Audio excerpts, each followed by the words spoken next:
Direction la Normandie sur cette quatrième étape du Tour de France 1995. Alençon-Le Havre, 162 km. Une étape certes de plaine, mais il y a quand même des petites difficultés de quatrième catégorie pour animer la course. Le premier à lancer les hostilités, c'est un coureur de la formation Gann, Yvon Le Danois, mais son aventure à l'avant de la course ne va durer guère longtemps. Ensuite, ce sera deux coureurs qui vont constituer la véritable échappée du jour qui va durer jusqu'à 26 km de l'arrivée. Un coureur de la Kelmé, Cabello, et un coureur de la Castorama, Timou.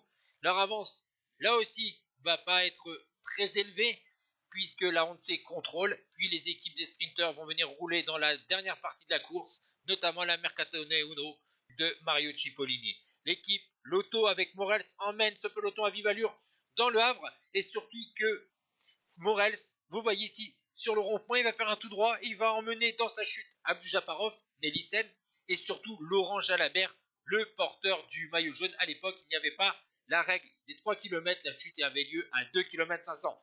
Et maintenant, place au sprint final, Laurent Jalabert va perdre son maillot jaune. Eric Zabel de la Télécom lance de très loin en costaud son sprint.